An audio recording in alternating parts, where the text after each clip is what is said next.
climb aboard. This is the Miles to Go podcast, your source for the latest in travel news, reviews, and strategies you can't afford to miss. And now, here's your host, travel expert and road warrior, Ed Pizza.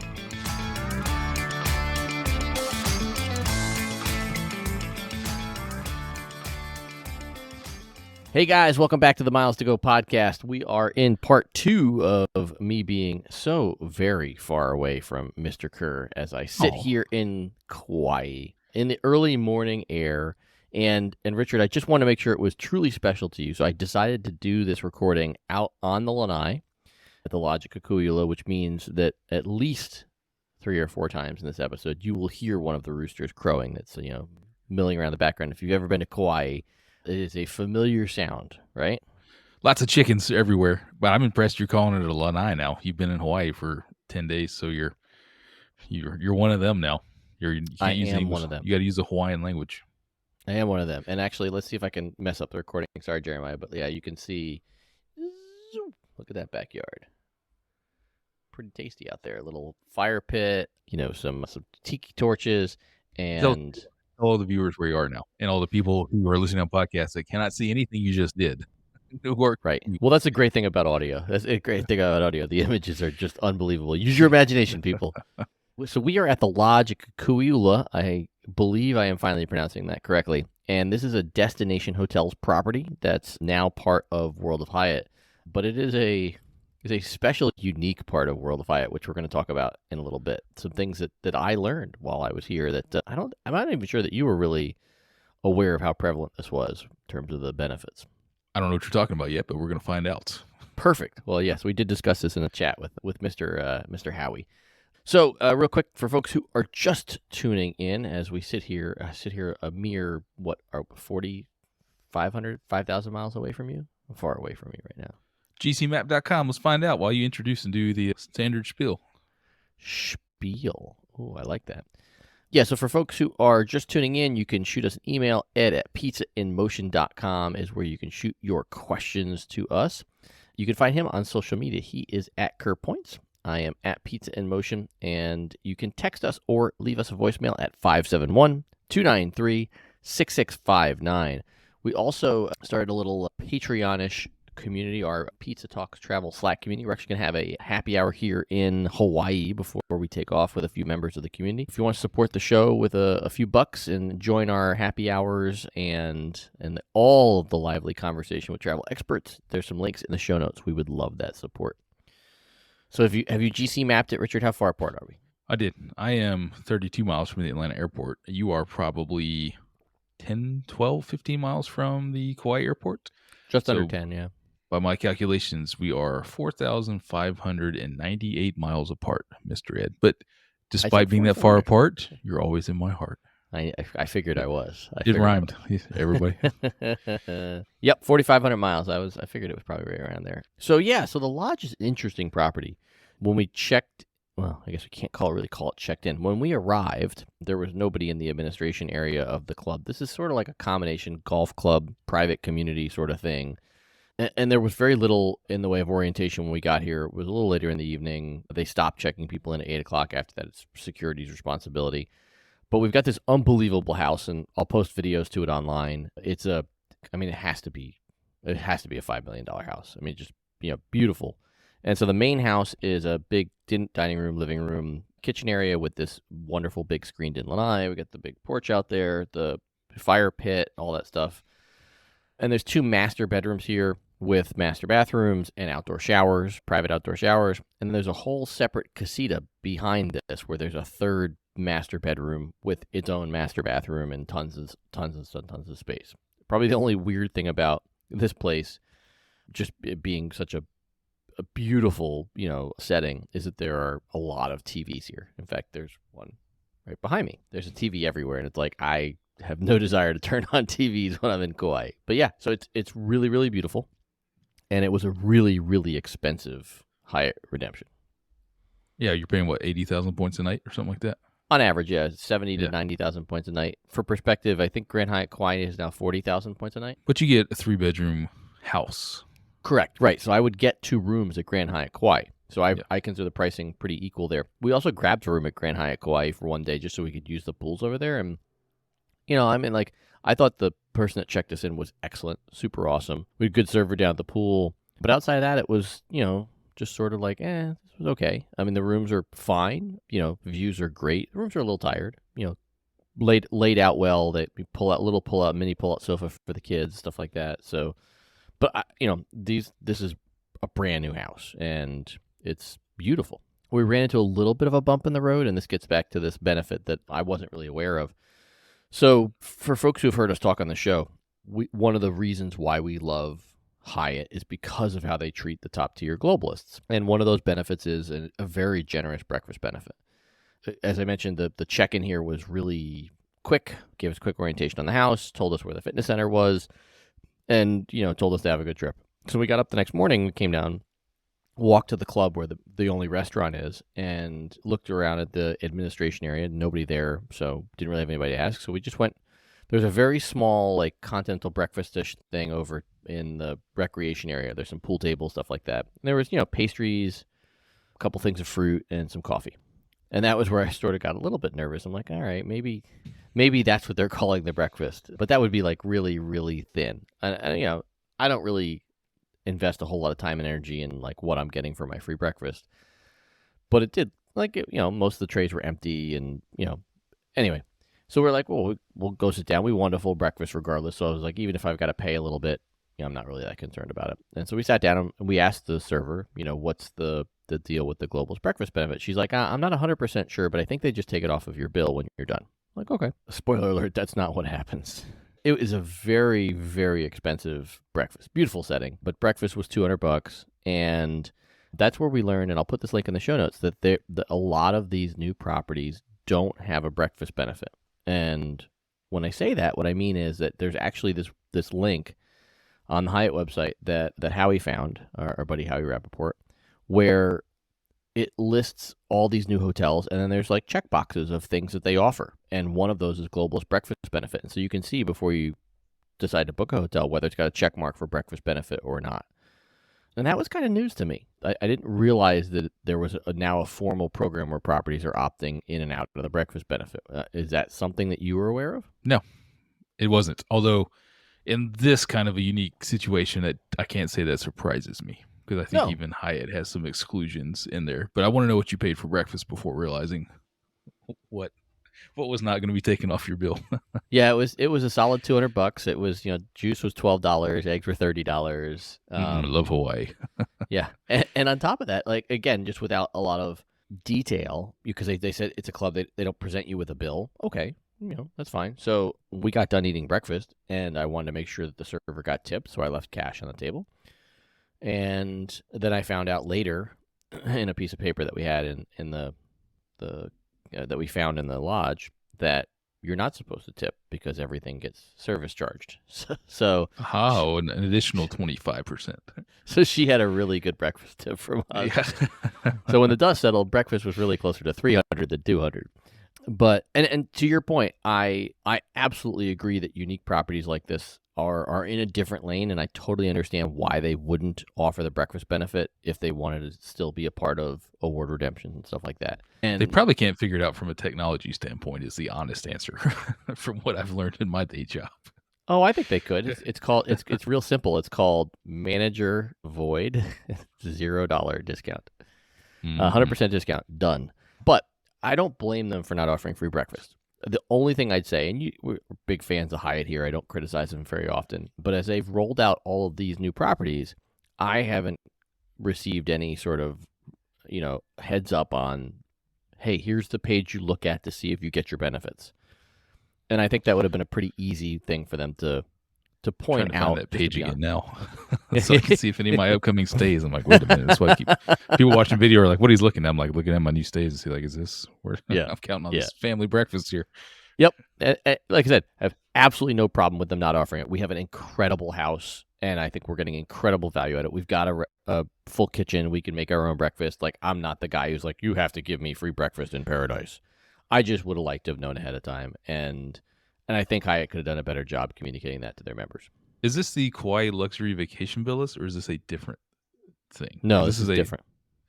All right. I'm trying to find where you're at.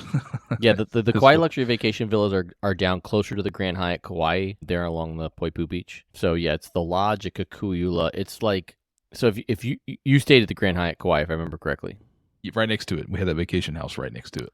Right. Okay. So on your way to that vacation house, you would have passed like a shopping center, and this is sort of like back behind the shopping center.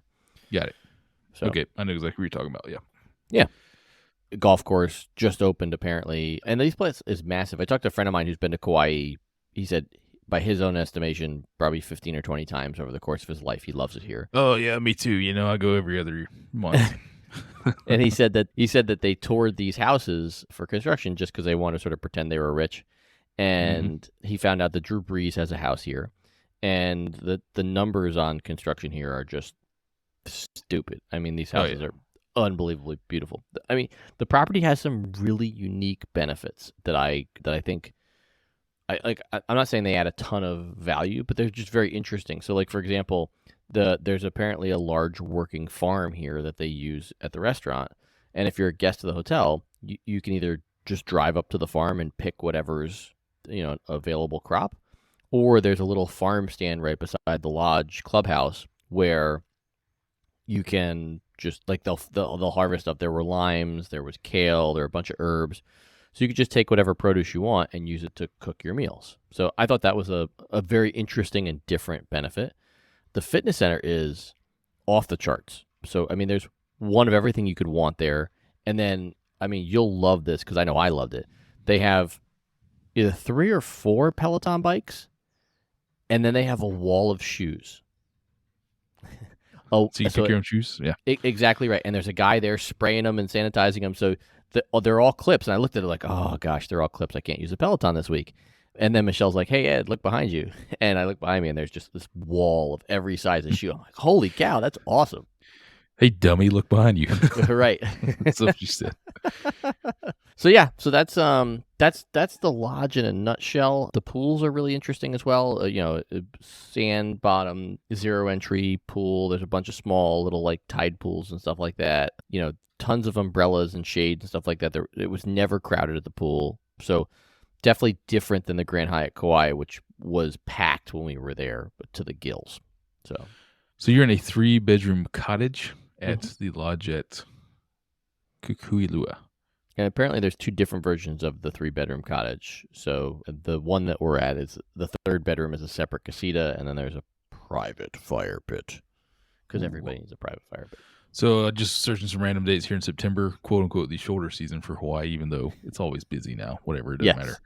2-bedroom bungalow, 61,000 points per night. 3-bedroom bungalow, 80,000 points per night. I mean, I would say, like, if you got, like, a cool bachelorette party, and since you can transfer Hyatt points to anybody, like going in and splitting this up and getting these 3 bedrooms for, sounds like a pretty solid move for people to make, to enjoy that space. Yeah, I'm looking at these photos, man. I'm telling you, so, I mean, overall, like, your impression of Kauai versus the other places you've been, does it match up with, like, it's the best, your favorite? Of the 3 places we've been, we did a day at the Big Island. We did call it 3 days at Honolulu, and now we've had like 4 or 5 days here. Yes, it's the best of those 3. I think I said this in one of the videos I posted in the Slack community last night. I think we just caught a little bit of bad luck with Kauai. I've asked all everybody in the family, we would all come back. There were just little things like, did you go up to Hanalei Bay to go try and watch the sunset? No, it's too far away. So we did, because we got a recommendation from a friend to go to a place called Hanalei Bay for snorkeling, which I highly recommend. We were snorkeling with sea turtles and fish and all that stuff. It was wild. Loved it. And so we went up to Hanalei Bay, and there's not a lot there in terms of food. You can go to the Princeville side, where the major resorts are, but there's not a lot of food on the Hanalei Bay side. And sort of like you sort of commit to which road you want to go down. You can't get from one to the other without going all the way back up to the top of the mountain. The single road. Yeah. Anywhere you go in Kauai, the single road that goes there. And oh, by the way, a 1-lane bridge that you have to use to get back and forth. So that's all also interesting. So we get down there, and like our thought process based on what some of the folks in the Slack community had told me was like, hey, just go hit the food trucks in Hanalei Bay and then go watch the sunset. Like, all right, that sounds great. Food trucks. You've said the same thing. You and Summer both said, hey, like go hit the roadside stands. So we looked, and there were, half a dozen food trucks and probably half a dozen restaurants in Hanalei Bay. And everybody says it's a great place to watch the sunset. So we head down there. We're there a little on the earlier side. Probably get there at like, I don't know, 5:30 because we finished snorkeling at Anini and then, just drove up to Hanalei Bay. All the food trucks are closed. I don't know if it was just a Tuesday thing or they close early or whatever, but all the food trucks are closed and half the restaurants are closed, which means there are 3 restaurants and there are approximately way too many people for those 3 restaurants. So we ended up getting into a restaurant that was okay. Like it was a fine meal. It was not a great meal. And so then we're like, all right, well, we're all done. Let's go hit the sunset. And as we get to the car, a couple of raindrops hit the windshield. As we get out to where the pier is, where you watch the sunset, the heavens just opened up and the clouds were covering the sun and it just rained like hell. I was like, all right, well, I guess we're not going to get to do that. So there were little things like that where we planned. We ate at tide pools at the Grand Hyatt Kauai, which I think was a mistake. Just calling a spade a spade. It was a fine meal, but it was way too expensive for what it was. I would agree 100% on that. And it's the only restaurant. It's the only formal restaurant that we booked ahead of time. And then we did, like, our splurge was we did a helicopter tour. Our son is a huge Jurassic Park fan, like massive Jurassic Park fan. And there's one helicopter company that has permission to land at the falls in the start of the movie, what they call Jurassic Falls. And so we did that in a helicopter and then toured the entire island. So over Waimea Canyon, along the Nepali coast. And I mean, holy cow, like just unbelievably beautiful. The helicopter experience was, second to none. My son was over the moon getting surprised by getting to land at Jurassic Falls. Side note for people who are points and miles nerds, you can redeem Capital One Venture X miles to pay for a helicopter tour. Yeah. Nice. I was very much hoping that was going to be the case, waiting for the charge to post to the account. Please let this postage travel. Please let this postage travel. But in a weird sort of twist of fate, we kept trying to track down a luau, and I waited way too long to book a luau. And the luau that everybody had suggested was the one that Summer suggested to me first, Smith's Family Luau. It gets great reviews, and a couple other people suggested it to me. We were on the wait list, and we got a call to clear the wait list while we were on the helicopter. And we lost because I didn't even know the phone rang, and we just lost our spot. And then they took us off the wait list, and it turned into a thing. We had booked the luau at Grand Hyatt Kauai, but thankfully we'd already had dinner at Tide Pools. It was like, well, that dinner was pretty and so we canceled the luau, $650, and just went to a roadside stand instead and enjoyed the meal. Yeah. And by the way, we watched the luau at the Grand Hyatt Kauai just by standing by the pool. So, and for as long as those are for Thomas and Mary's attention span at what was then 6 and 7-year-old, like we watched like 30 minutes of it and they were good. They were like, all right, cool. Like we're out. Yeah. So yeah, man, that sounds like some bad luck. But for those who score good luck, I think Kauai's. I've been there twice, and I 100%. I was like just talking about this trip and looking at those properties. I'm like, oh, see, my birthday's in August. Can we swing a last minute trip to Kauai again? Because I would love to chill there for another week. Like that'd be pretty baller. Yeah, and there were a couple of there were a few other things that we did that were like what I would call the quintessential Kauai experience. So we found a place. It was actually in the photos book. It's called Japanese Grandma. That's in downtown Hanapepe, which is sort of if you think of the island as a clock, and Poipu Beach is at like 6 o'clock. Hanapepe is at 7 o'clock, so a little bit further away from Lahui. Great restaurant in you're just like in a gravel backyard behind a building, and the food was incredible. I mean, always the best places. And so they hand us the recipe, and we're there for the fish, fresh tuna, fresh ono, all that stuff. But I saw something on the menu, and I asked them, I'm like, hey, what's the grandma's fried chicken? And she's like, oh, you have to order it. And so who am I to turn down fried chicken? I never turned down a fried chicken or a donut in my life, but it was unbelievable. Oh my God, incredible. We did. My daughter really wanted to learn to surf. We did surfing lessons at the beach at Lahui. I don't know what that beach is called, but we did surfing lessons, and we're just dog tired and stupid enough not to put sunscreen on the backs of our legs, so the backs of our legs are sunburned all tell. Ooh. And then we got a great recommendation from Amber in the Slack community. I think Amber was the one that suggested to me. It might have been Molly too, but there's a place called Kauai Bound, not far from the airport, snorkel rentals. And the guy was like, I called him and, hey, do you have any snorkels available? Because we were just sort of like making our plans up as we went. And he's like, oh, yeah, and the snorkeling's really great at Hanalei Bay today. And that was what my friend had just told me, like, that's the place you should go. And he, like, we get there and he draws us this little map. And he's like, okay, here's 2 trees and there's this little hut. And you want to walk 100 yards past the hut and there's a little stream and that's where you get in the water. And I swear to God, dude, I'll post the map. If you follow his instructions, like, we plunged into the water and we were at the reef, and everybody else who was snorkeling was like 100 yards further up, and they all came out like, we didn't see anything. Like, well yeah, because it's all over there.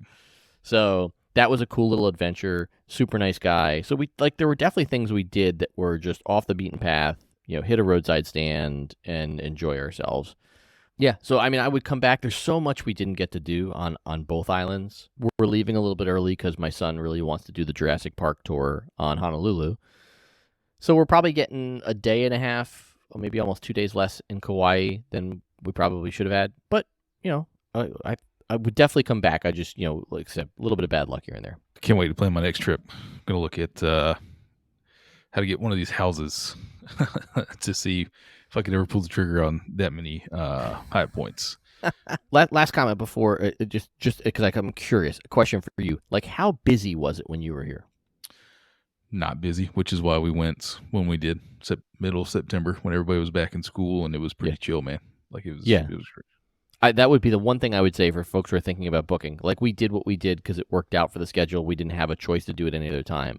If you can avoid high season here, just do it, because I could imagine Kauai being a so much better place if there aren't a million people. Like, we got a couple restaurant recommendations for our last night here, and the first one we walked into, the guy's like, yeah, it's a 75-minute wait. And this was at 5 o'clock. It's like, I'm good. Yeah, we spent a lot of time chilling on Kauai because we had a pretty compact schedule before and after in Honolulu and then in Maui. So we still talk about our week there. It was freaking awesome. Recent events, here to wrap up the last 10 minutes of the show. You put in, number one, little Hilton status action going on, Hilton status challenge going on. Yeah. That's pretty aggressive requirements here to meet this. Yeah, I agree. That's kind of what I want to talk about it, because, like, you get the status for a long time, but you've either got to have business travel planned that you can hit this hard on, or you need to, book some mattress runs. So essentially, we'll put a link to this in the show notes, but the deal, and we'll just talk about diamond status, because I think that's really the status that you'd want to shoot for if you were going for this. It's receive instant diamond status through July 31st of 2023. And then you either stay 6 nights to earn gold status through March of 2025, not 2024, or 12 nights for diamond status. But you have to get either the 6 nights or the 12 nights by the end of July of 2023. And since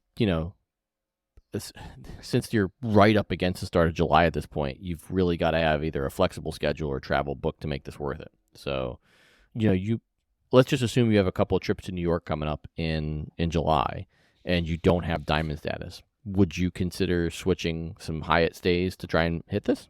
I was just looking at this, man, because I'm right there at Globalist again, and it's still June. So, like, famous words at the end of last year, I never went as many nights as I did in a Hyatt, and I'm like on pace to blow through that. So I'm looking at my calendar, and man, I would have to switch all of my leisure and work stays to get 12 nights. I mean, you're staying half the month in a Hilton, but then you get the status through 2025. So do you want to do that, or do I want to just get an Aspire card again and pay $450 for Diamond in perpetuity? Yeah, I don't know. I think 12 in a single month is a little aggressive here. If it was like, even if it was 10, I'd probably be like 50% more inclined to go after it.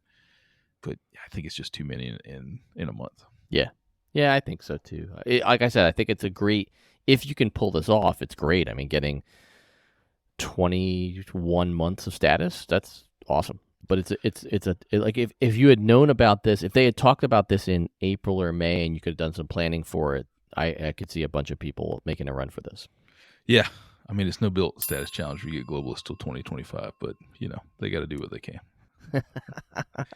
And speaking of Hyatt status, and to your point about where you are for nights, when we check out of the lodge at Kukui'ula, if my math serves me correctly, I will be done with Globalist for this year. That will be Ooh. night number 60, with 2 We more on- nights in Waikiki. So I'll be 62 nights leaving Hawaii. July, I'm taking a little bit easy. Oh, quick reminder, I got an email yesterday. The Dreams hotels are officially part of Hyatt, and they have a promo going on where you stay at any Dream starting July 6th, I think, through August. You get 1,000 points per night that you stay. So I just booked my work trip because I'm a glutton for punishment at the Dreams downtown. If everybody remembers, I stayed at the Dreams Midtown, and I'll never stay there again. So I'm hoping the Dream downtown is good, but it's going to score me an extra 4,000 Hyatt points, which is like almost another Category 1 hotel night. So we're going to check it out. And that's actually really close to the built office. So I'm kind of excited about maybe having another option that's close to the office. So I'm fingers crossed. And it looks a lot better in Midtown. So we'll check it out. But everybody you have to, true form, register first. Don't forget to register before your stay. Unless you have an excellent My Hyatt concierge and they register you for it, which mine did. Of course she did. He did. I don't know who your concierge is still, but I registered myself. I will tell you offline, but I am not making it public. Oh man! So what else is on the docket, man? What do you got? I think it's the big meltdowns going on right now, specifically with United out of everybody. Now, to be fair, the weather here in the Northeast, it left at a great time. It's been afternoon thunderstorms rolling through like a line from DC up to Boston. It's no good for the air traffic control. So a lot of this held down by the weather. But if you look at airlines like Southwest and Alaska, who had no cancellations yesterday or today, at that time of recording, this is about 6 days before you're going to listen to it. Then you look at United, who's pushing almost 1,000 cancellations. They're back up. I think last I saw it was going to be about 700 today. And at time of recording, this is ahead of one of the largest travel days of the year for the 4th of July weekend. Gosh. They're expecting a lot of passengers. From what I've read, it seems to be the crew positioning is a problem for United. They've got the crew all out of place now, and they can't recover quickly. I mean, you can't single out United here. It's been almost every single airline since 2020 who's gone through one of these things. Southwest was the latest. And pretty rough. So if you are flying for the holiday weekend, by the time you listen to this, if you've already flown, I hope you had an amazing trip and none of this affected you. But just remember some things you can do going forward when you start seeing these. Look, you got to be as proactive as possible. You got to see if the airline's got waivers in, which all of these airlines do.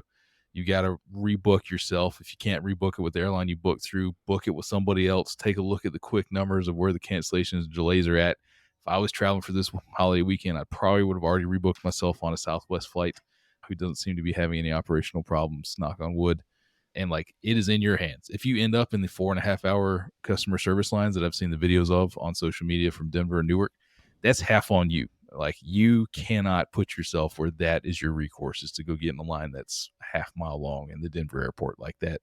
That's on you. So stay proactive, people. Take care of yourself before going to the airport. Yeah, 100%. And personally, I right now feel like a cat in a room full of rocking chairs, man, because we have a United flight smack dab in the middle of the holiday weekend. And my only hope is, just because it's in the middle and not at the very beginning and not at the very end, that maybe we get lucky and this flight goes on time and there's no disruptions. So, and you got the wide body, right, from San Francisco back to Dulles. So the I wide think body, your odds are automatically better there because you got a lot less churn, a lot less aircraft churn and crew to get out of place there.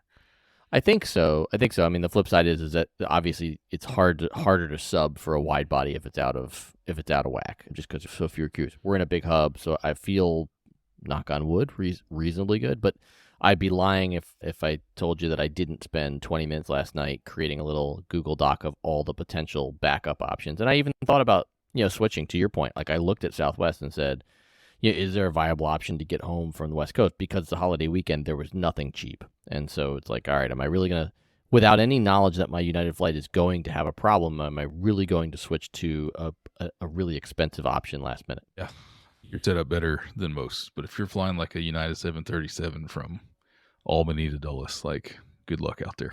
Yeah, exactly. Again, by the time you listen to this, I hope it went well for you. Yeah, I hope. Yeah, with the episode dropping on Wednesday, I hope that you found a new flight home. Yeah, I did. I got to run, man. Exciting times. I've got a big weekend of camping. Again, by the time you've listened to this, I will actually be driving home. I'm going to go up to Lake Hartwell on the Georgia-South Carolina border. We got right there on the lakefront. They got a swimming dock, fishing dock. It's going to be 110 degrees here in Georgia this weekend for the holiday weekend. So I'm looking forward to cooling off. But more importantly, man, I am getting to check out Starlink Internet. Got a dude I went to high school with who's apparently an internet professional that reached out and saw me talking about this. He said, hey, you can borrow one of my Starlink setups for your trip. See if it's going to work out for you. And I was like, That's baller, man. So I got to leave right now and go meet him and pick up this kit because it's going to be awesome. Check it out. All right, we'll hit the road. We will connect again when I am back in the U.S. Still got family travel to Canada, taking my son over to Denmark, courtesy of the built 100% transfer bonus to Air France, and lots more to come in terms of travel. All that and a recap of Richard's camping trip, 2 weekends in a row. My Lord. All that and a whole lot more until we upload again. We've got miles to go.